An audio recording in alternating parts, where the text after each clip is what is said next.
bring it to the flow. Silent grace, I'm never gonna be done. Lean on in. Now welcome to the kingdom. Bonjour, you're watching Women's Wrestling Talk, the #1 women's wrestling show on the planet. My name is TK Trinidad, aka the Canadian Assassin, and I am not alone. She is the ultimate, trust me, ultimate cat mom on the planet, I guess I could say. And she's also a wrestler too, by the way. Please welcome Sarah the Rebel. What it do, what it do. And maybe sometimes a rapper. And please, and she hails from the valley. She is the farmer's daughter. Please welcome Emily May. Hey everyone. Hey. And you know, we have the star of the week. We also have news. We have news live every Thursdays at 4 o'clock. So make sure to check that out on Twitch, IG Live, Facebook Live, YouTube, some other stuff. You just follow us on social media, all that good stuff. But you know, I know you're not here to see us, me, etc. But you are here for this amazing guest. And let me just tell you a story about this amazing guest. So I saw her, I think about 2 years ago or something like that. And I'm like, who is this amazing, beautiful woman? And she's wrestling and she's a badass, all this other stuff. And I tried to get her on the show. Now I'm going to throw shade, but not really shade. I tried to get her. That's fine. Go for it. Too busy to get on the show. And that's a good thing. So I was like, eventually it's going to happen because the show's not going anywhere because the show's the #1 women's wrestling show on the planet. So we finally got her. So you could see her. She's referred to, or she's known as Eye Candy on WoW. But on everything else, you could see her kicking ass and taking names. Please welcome Willow Nightingale. Hello, everybody. Yeah, by the way, outside of wrestling, I'm a piercer. And, like, my schedule for that is pretty much, like, I pierce on days that I'm not wrestling, and on my days off, I wrestle. And then, like, shop hours are ridiculous. And then on top of that, I'm a super, like, forgetful and, like, space cadet kind of person.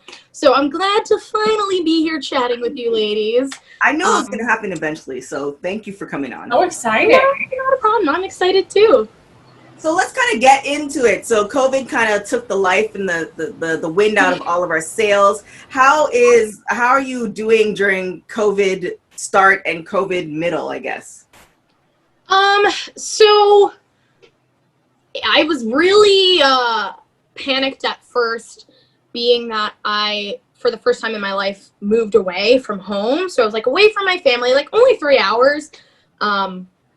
But I had just been, like, for the first time outside of my parents' house, and I just, like, was worried that something would happen to them and I'd be far away, and I was like, no! So that was, like, obviously my main concern, like everybody else, right? Like, yeah, it's worried about our loved ones.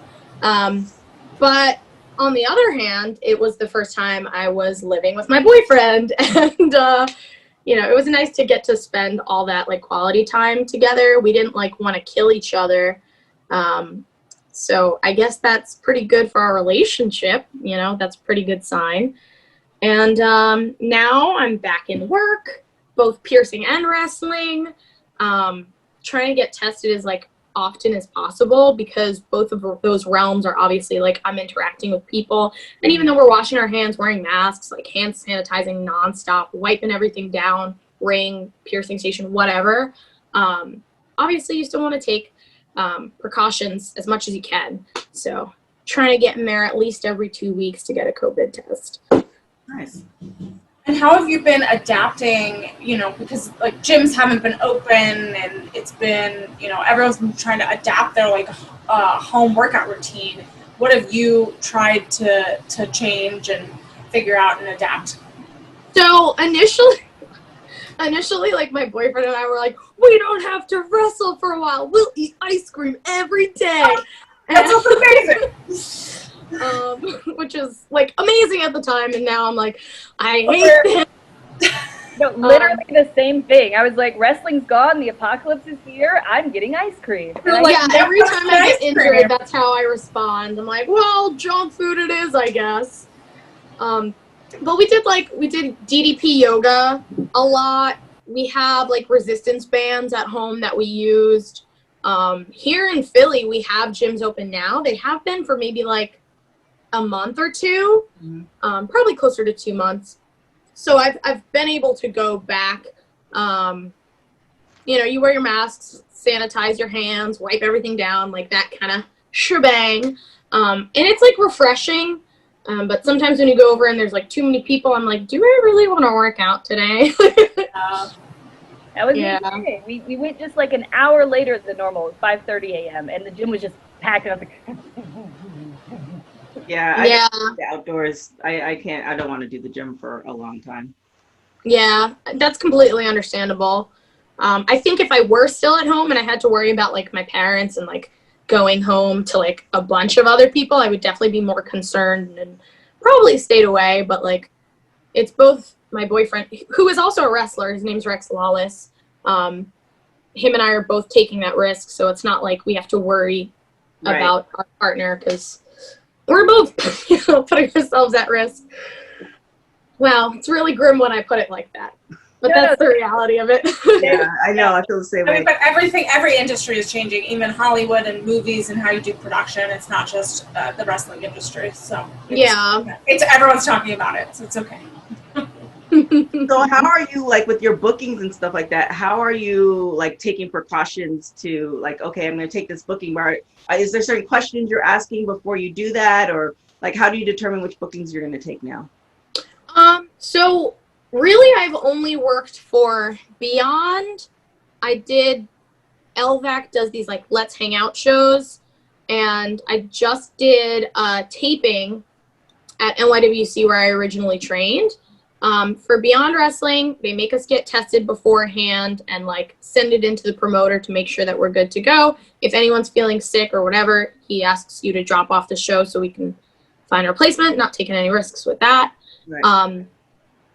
The Let's Hang Out show I did, that was the first one that I accepted. That was like my first booking that I was like, okay, let's see how I can do. They told me right off the bat, they were like, yeah, we're asking everyone to get tested. Same thing, if you're not feeling well as the show approaches, let us know. And it was outside at a movie theater actually, which was super fun and like a really cool setting, you know, regardless of COVID era or not. So everyone was spread out, and afterwards we got to watch some movies from our car. So that was fun. And the taping that I did was the same thing where it was like, it was only, you were allowed to have 4 people in a room at a time, and everyone, when they weren't like doing their match, would go outside and spread out in the parking lot. And now I have the collective coming up, which is like, I think the thing I'm most nervous about coming back from COVID, because I know I'm doing all these things where I'm like, I'm getting tested, I'm going to wear a mask. But I think it does get a little scary knowing that it is a big event. And even though there are like, obviously they're running at limited capacity and everything like that, it's still like the paranoia sneaks up on you. But I'm excited. I'm excited nonetheless. And now it's kind of like all in tandem, which is, it's been just a crazy year. So we have COVID, and then we had, you know, Black Lives Matter, and, you know, just a lot of stuff that's happened with that. You know, what I really do love about this show, that we have such a diverse panel of hosts that we can ask those questions. And I do listen to other interviews, and, you know, if you don't know, then you're not going to ask. So, you know, prior to even that, has there been any experience as far as like, you know, just, you know, racially or anything that throughout your wrestling career? And then if so, has it changed since Black Lives Matter and like, you know, that kind of everything that's happened this year? So I feel pretty fortunate because I know there are other Black women in wrestling and, you know, Black male wrestlers as well who have faced a lot more discrimination or had opportunities taken away from them for that fact alone. I personally have one story that really kind of like, I feel like could have held me back, and that's a promoter being like, well, I already have a Black girl, why would I need another one? Which is, right? So, and like, I heard that and I was like, okay, I'm not sure this is somewhere I would want to work. But I consider myself really fortunate. Like, I understand my privilege, like I'm light skinned. So I guess like some people don't even view me as Black, and they think that that's a compliment to be like, oh, you're not even Black in my eyes. Which I'm like, I don't know how to take that. But that is like the worst thing that I think I've experienced, at least directly. I don't know if anyone's ever turned their eye at me, you know, turned the other cheek and just not given me an opportunity because of it. But I've never shied away from who I am because, like, at the end of the day, I am a big girl. I am, like, kind of weird and quirky. I am a woman of color, and, like, I can't hide those things, so I embrace them all, and I try to kind of put that to the forefront of my personality in wrestling, and people seem to dig it. You know, the places that I've worked support me for those reasons, not in spite of them, and since we've kind of been seeing more protests across the country, since Black Lives Matter has kind of gained more momentum recently, in the wrestling community, obviously it's translated there as well. I have been super, like, fortunate and just, like, overjoyed to see the amount of kind of, like, support from everyone. Because even if, you know, someone said, like, oh, well, I'm not racist or whatever before, I think there's a new level of appreciation being given towards Black wrestlers. You're seeing shows pop up, like For the Culture, for example, which was supposed to happen before, like, COVID and everything. And then they recently had Black Wrestlers Matter, that show, and they're doing a second one.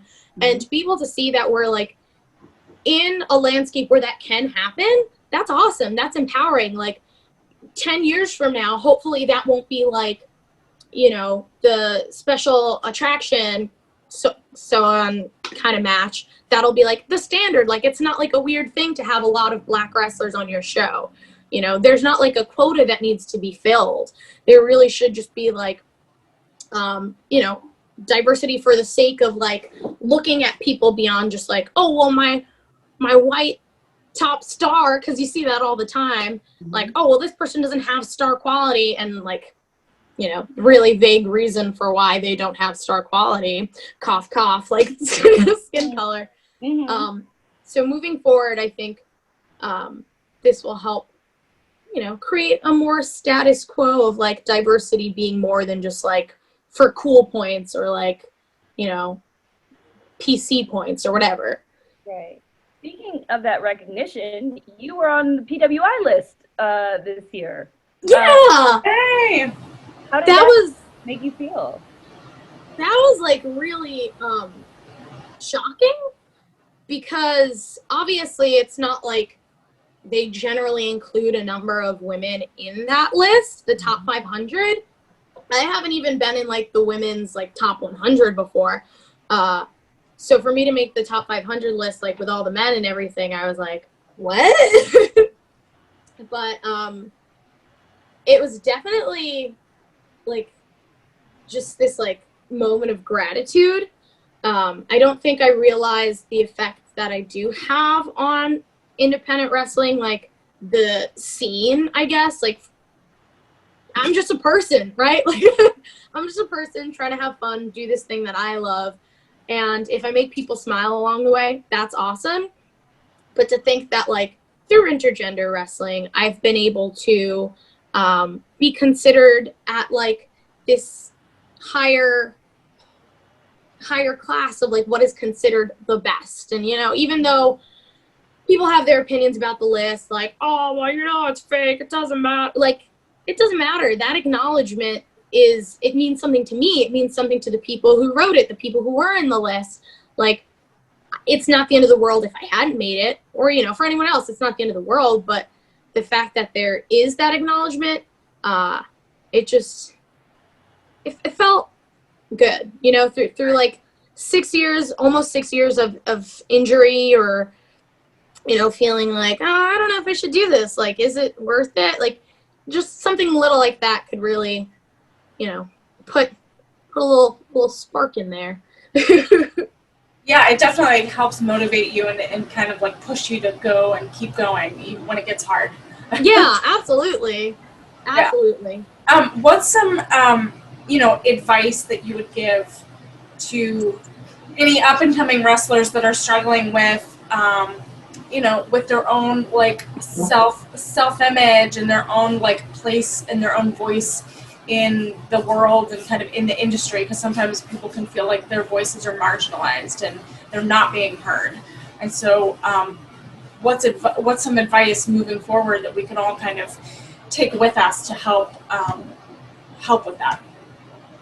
I think a very important thing is networking, and I know that can be really hard, but like social media, we have that platform, and like even if you don't have a huge following, it is very important to engage with whoever is listening, because that will kind of gain traction and thus make more people aware of whatever it is that you're saying. But also like going to shows and picking the brains of people who do have that voice. Because if you're able to kind of make that connection with someone, like if I, for example, like the first time I did Shimmer, Mercedes Martinez is someone I always looked up to because I thought she was such a badass. She was a woman of color.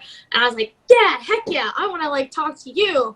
And now after that point, she was someone who knew who I was, right? And like that can go a long way when like 2 months from then somebody has a question about like, oh, I'm looking for a girl, blah, blah, blah, and she would be able to vouch for me or whatever, you know.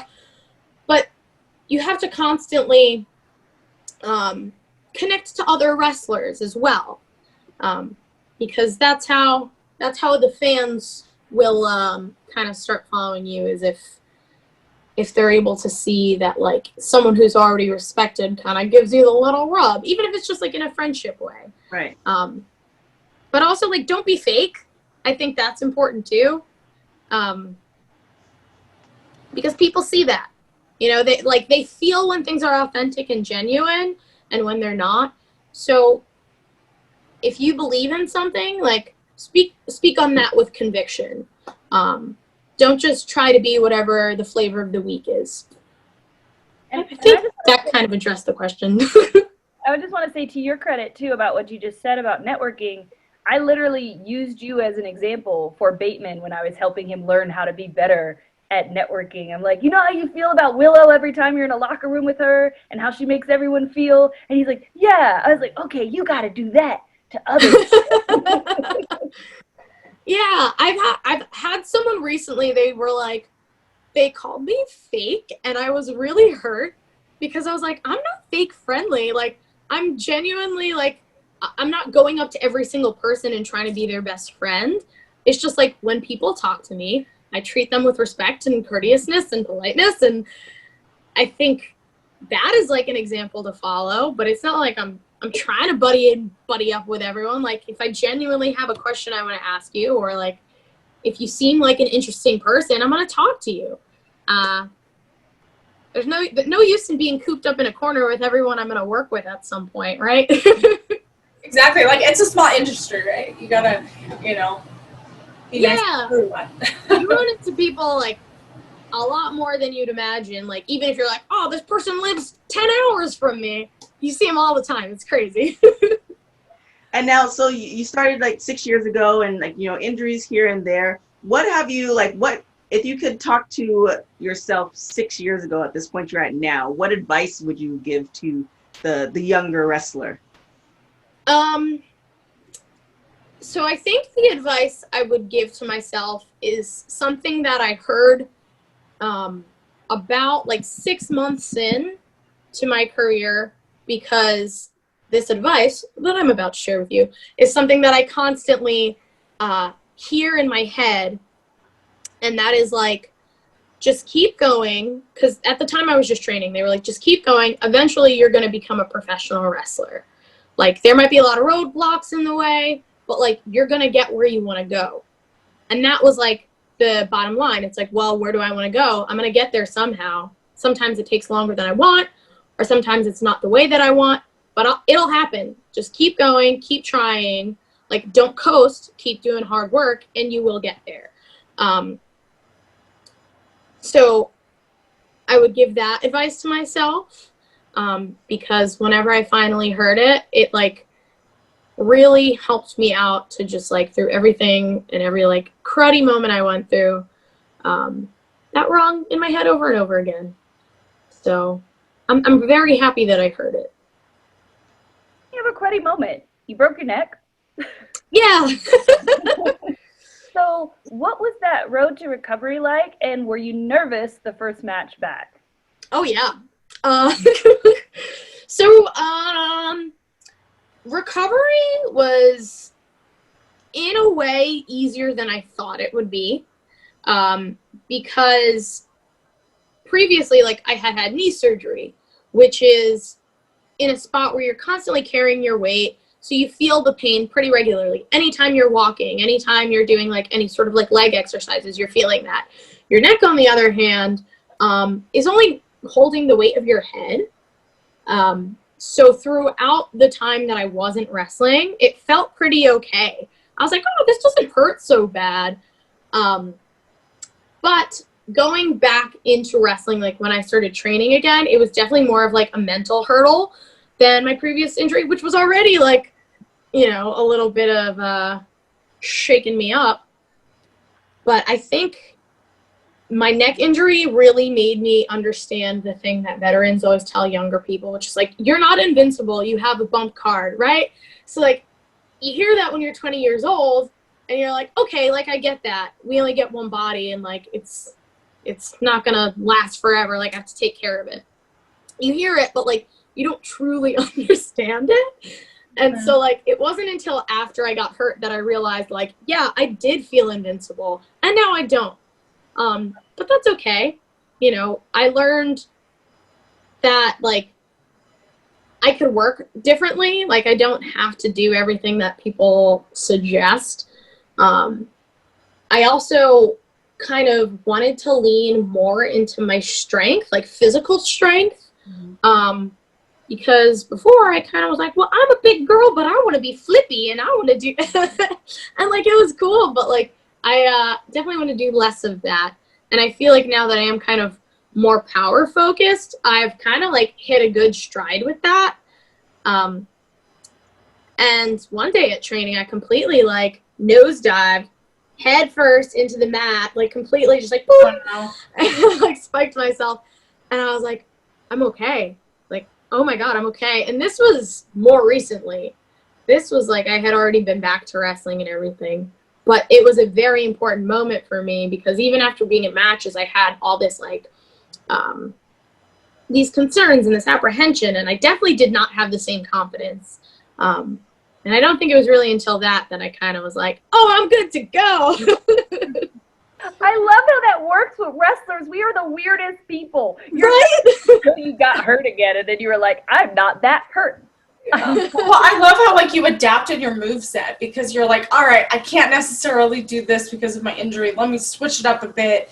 And like, what was that like for your fans and like how, like your outward persona to adapt your moveset for an audience? How was that? And how did people like receive that? Because I know sometimes when you shift that, it could be a little bit difficult. I think, so the shifting my moveset didn't really even come into play as much until like 2020, which is kind of rough because I only had a few matches at the beginning of 2020. But when I came back for my first match, I don't want to say post-COVID because we're still in it, but like post that first wave, somebody had mentioned, they were like, you have this new confidence that like wasn't there before. And I think they mean like previously, even before I had been injured. So, and like my matches have been like more well received than ever before. So I think people have been digging it. You know, I don't feel like that I've abandoned who I was before. I don't think I've given up the spirit of who Willow is and what I do in the ring. I've just kind of like evolved a little bit. Mm-hmm. So I think people are still behind it, and that feels pretty good. It's awesome. So now what's the career looking like? Let's do two different roads. Let's say, you know, COVID is gone. Where do you hope your career would be? And then, you know, right now with COVID, and we don't know what's going to happen, you know, where are you hoping this is going to, career-wise, it's going to be? So I think a lot of wrestlers, I would say most wrestlers, their ultimate goal is to get signed somewhere where they can make a living off of wrestling. Not all, but I think a lot of people, that's like their ultimate dream. Mm-hmm. It's not the make or break, but it's the dream. And ultimately, like one day I would like to get there because, you know, it's you're breaking your back. You know, literally I broke my neck for this. So, that would be cool. But when I first came back from my neck injury, bringing that up again, I did a lot of tag team wrestling. I'm in a tag team called the Bird and the Bee with Solo Darling, who is also my best friend, and just can't say enough great things about her because that would be a whole other interview all on its own. But it was a little bit hard to really find myself in this new skin, having to also like adapt to being in a tag team and like being like, this is our image, but like I still didn't know what like my image was. Mm-hmm. So I really, really wanted to go to Japan at that point. And I mean, I always have. But I felt like I needed a lot of time to myself, like away from the wrestling world that I know and like even my home life in a way, and just be able to kind of like focus exclusively on wrestling and myself and who I want to be. So I wanted to make that happen. It's not like there were opportunities waiting for me. I was trying to just find a way to make it happen. And of course, it's not happening right now because, you know, international borders and all that. But when that becomes a possibility again, that is my immediate goal is to get to Japan, do a tour there, and really just get like as crisp and like good in the ring as I can be. So yeah, that's like my post-COVID goals.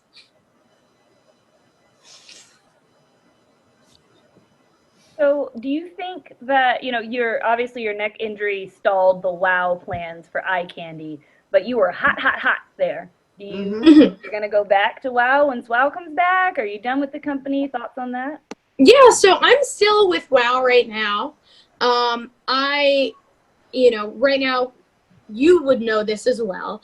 Tapings got delayed because of the state of the world, and we don't really kind of know when we will be taking that next step.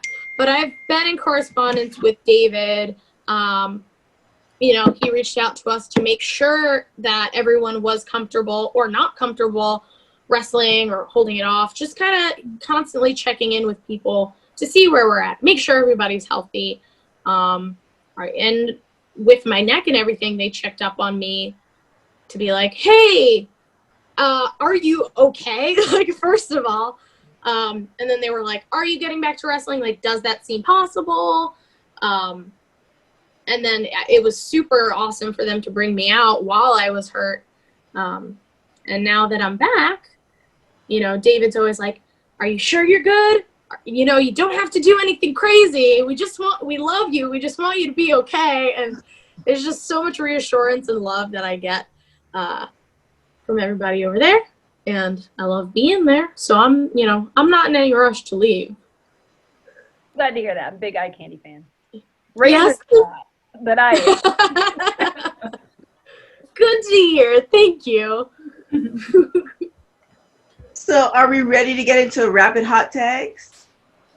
Sure. Is that like a word association thing? Yes. So I'm going to ask you a question. You're going to say the first thing that comes to your mind. Just a couple questions. Nothing crazy. No, I got you moments. That's not what we do here.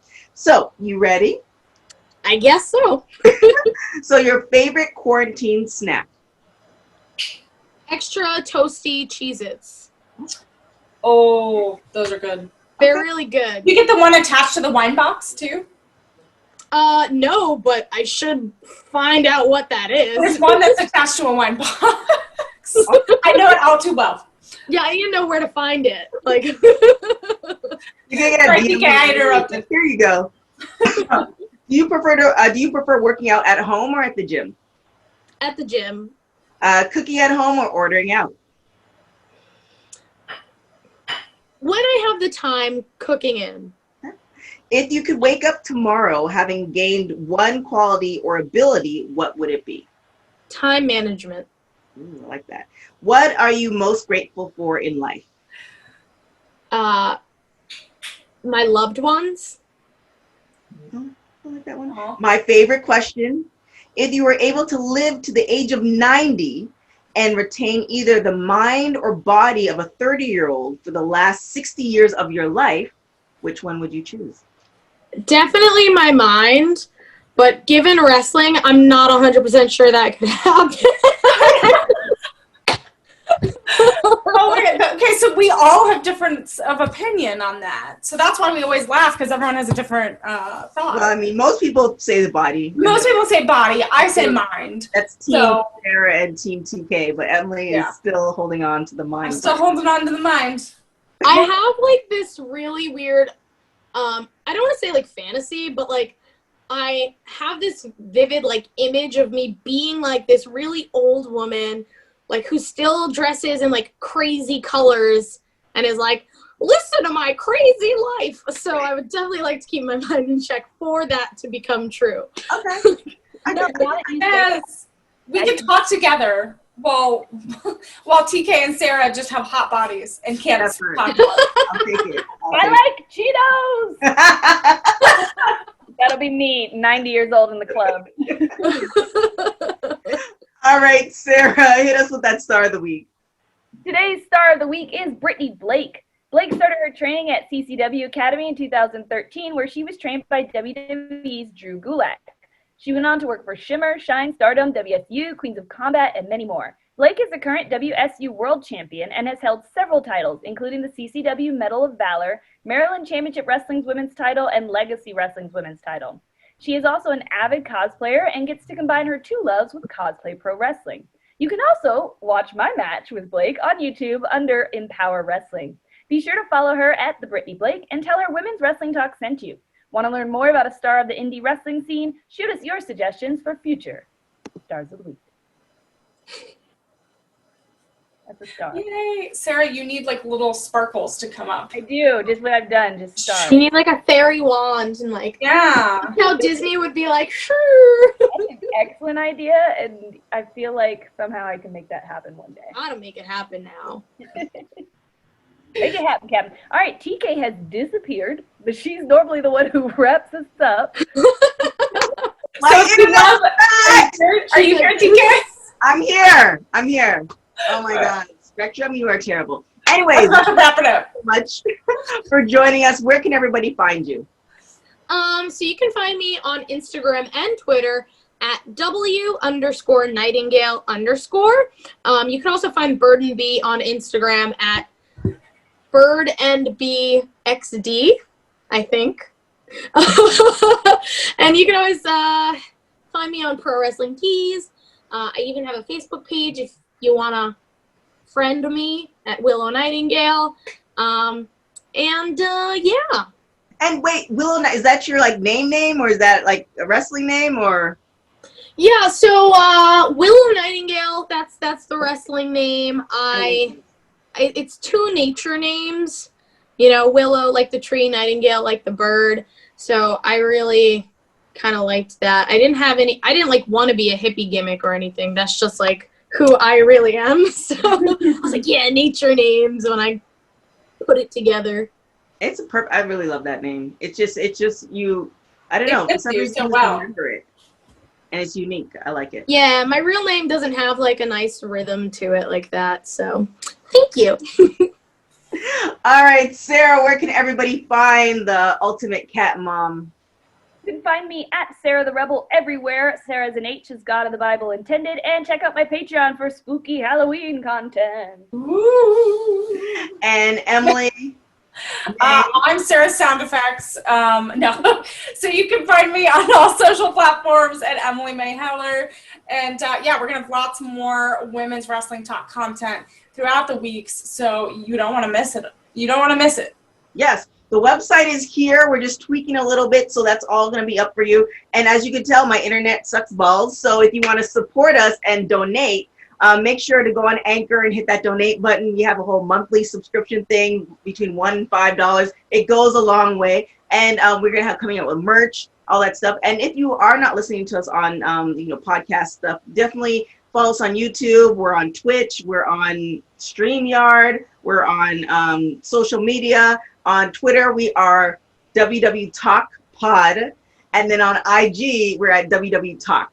And that's on Facebook as well. So make sure you are following us on all those platforms. And don't forget to donate. Willow, I am so thankful that you have hopped on the show. You are as amazing on your social media. And I actually saw you got to perform at WOW, so I was there. You're amazing in from seeing from afar as you are in person. So I'm just in the world. Yeah. And so thank you so much for joining us. Folks, you can follow me on everything at TK Trinidad. Till next time, ciao. Bye.